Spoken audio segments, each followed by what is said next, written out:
Hello and welcome back to another Nerf Blaster review video for the channel. My name is Luke Triton and today we are covering the Elite 2.0 Double Punch. Oh, this is going to be a fun video.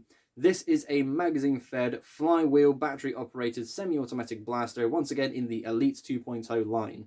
So straight away, lots of people think Elite 2.0, oh, that's not a good thing. But they do have a few gems, and my goodness, this is one of the best blasters in terms of fun and performance and pretty much everything else. The visuals, look at the blaster, it's so good. It's been singing the praises from every corner of the foam flinging hobby. If you have one of these, you know exactly what I'm going to say. If you haven't seen or heard of this yet, you've basically been living under a rock, but you are in for a great time with this blaster and, of course, in this video. There are so many people that hear the phrase magazine-fed semi-automatic blaster, myself being one of these people, and just roll their eyes. We've had so many. This is why I champion the full auto magazine-fed blasters more so, because they're so much fun. This, however, does something very different. Now, once again, we pretty much all know what's going on with this blaster, and we will get to that in just a second. Just to give the blaster a full overview, that's the overall shape. It's not as big as I thought it would be, it must be said. And of course, the stock is absolutely minuscule. If you know me, I like my stock size to be about there, just out a little bit more. This is a bit ridiculous. But I can justify this because this is a very good blaster, and more younger people that can hold this and play with this is better. So, just to really get the color scheme out of the way as well. That's cool. Yeah, it really is cool. That's a good shade of green. The Elite 2.0 blue fits really well here. And some clear elements in the middle. That's so cool. When you get to see some of the internals of a blaster, it's so much fun. And of course, more bright colors with the orange and white at the front. It makes it pop. It's a good winning combo. I really do like this. Speaking of combos, we will not be doing combos with this blaster. There is no tactical potential besides one rail along the top. And yeah, I mean, you can put a shield or a scope up there, but then again, because of how this thing fires, I wouldn't bother with any kind of attachments. I just run it as this. There are so many people that prefer a semi-automatic flywheeler compared to a full auto one because they have much more control of the fire rate, but that is a little bit dependent. So the electric system in the blaster itself can only go to a certain point. Think to a few versions of the Strife. I believe the modulus one in particular was quite bad for it. And of course, how fast you can actually fire. So this has what's called a binary trigger system. You pull the trigger, you fire a dart. You release the trigger, you fire another one. So you can see the barrels twitching there and kind of where I'm pulling the trigger. When I have magazines loaded and I've got the flywheels going, you will see these, well, the two different lengths here, that's how they're going to interchange. It's not just this, it's much more exaggerated, which is a lot of fun. And of course, 2 magazine wells. We have been wanting Nerf to sell blasters with more than one magazine. Technically, we got it, so, you know, a win's a win. And I don't know about anybody else, but I very recently discovered a connection from this to the Ultra Select. Now, hear me out. So the Ultra Select was innovative in where it was a fully automatic magazine-fed blaster. After you depleted one magazine, you can pull the foregrip or kind of push it depending on which way it's already orientated to put a second magazine into place and fire again. It was very cool to see that, and that was one of those blasters where I thought to myself, okay, that's a cool idea, and that's groundwork for something in the future where it can take that kind of design. Maybe not switching in magazines, but having 2 mags ready to go is a possibility. Look what we have. Look what we have! Oh my goodness. I genuinely believe that particular Ultra Blaster it must have played a part in this, right? It had to! And just like the Ultra Select, it comes with 2 10 darts magazines. I have my clear 18 dart stick mags, which is, well, just, can you see that on there? Yeah, so it's right there.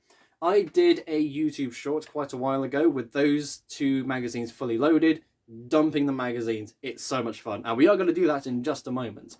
So this is where I start to activate the flywheels. I will adjust the volume in the video accordingly, so you don't have to modify the volume yourself. So first of all, the flywheels.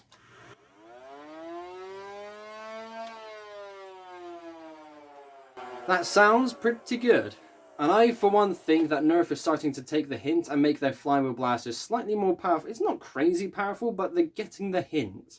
You know, we want these to fire a little bit harder, go above 70, and it definitely sounds like it's going that way. And if I recall correctly, in the time that I was playing with this blaster before the video, you should be able to, yes, pull down the rev trigger with no magazines in place.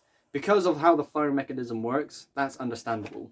So, putting the magazines back in, of course, darts included, loads of darts were included. I don't remember the exact amount, but then again, everybody has a mountain of darts anyways. The magazine release switch is, yeah, it's not just one. There's one per magazine, which is pretty cool. So if you have one long magazine and one short magazine for whatever reason, you can take out individual mags, which is pretty good. So, at long last, let's have a look at the firing mechanism. So I'm going to fire off a few darts kind of slowly to give you an example of how this works, and then I'm dumping, okay? So this is what I mean by firing one dart when I pull the trigger and firing another when I release the trigger. So once again, flares will be active. I will adjust the volume accordingly. So, watch my finger.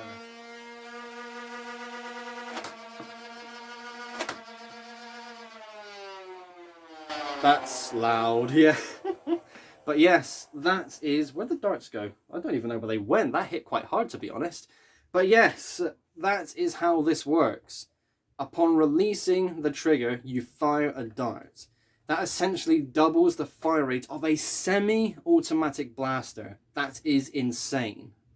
Right then, time to do a mag dump. Ready? Let's go.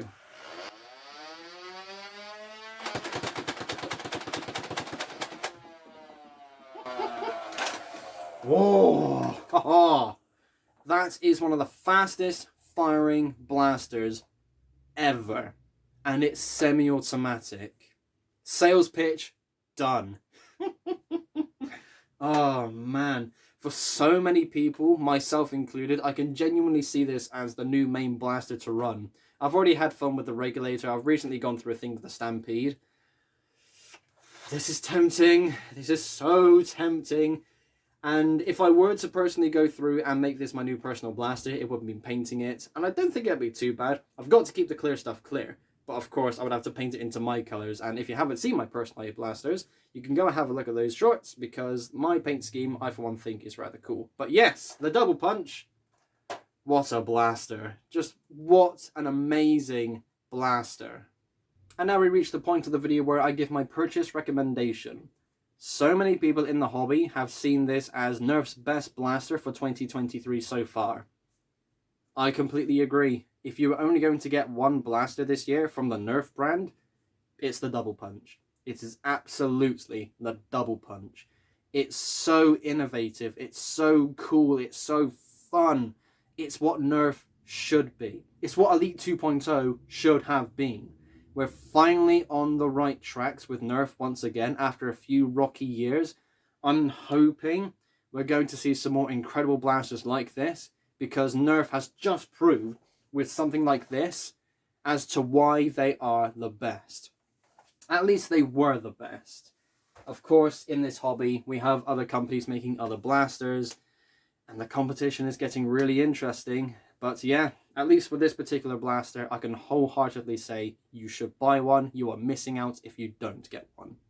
And that is the end of the video, ladies and gentlemen. Thank you all ever so much for watching. There are some blasters that stick out above the others, and review videos pop up everywhere. I am a little bit late to this, but at the same time, you don't necessarily need to see so many review videos before you come to a decision. This is, again, one of those blasters where you think, I've got to have one. And I've said in the past, I don't really have that excitement anymore going into a toy shop and looking at the Nerf aisle, because there's nothing really there for me personally. I bought the double punch at the same time as a certain pro blaster, and I was so excited. I went to the till, I was giddy walking out, I was cheering to myself. That's the most excited I've been for Nerf blasters in years. That's insane. So yeah, need I say more? In the description, you can find links to my social medias, including a link to the LEGO Ideas website, where I have submitted a project for the Queen Miracle Express. Let's get that to 10,000 supporters, everyone. Thanks again for watching. I'll see you in the next episode. Always remember, ever onwards.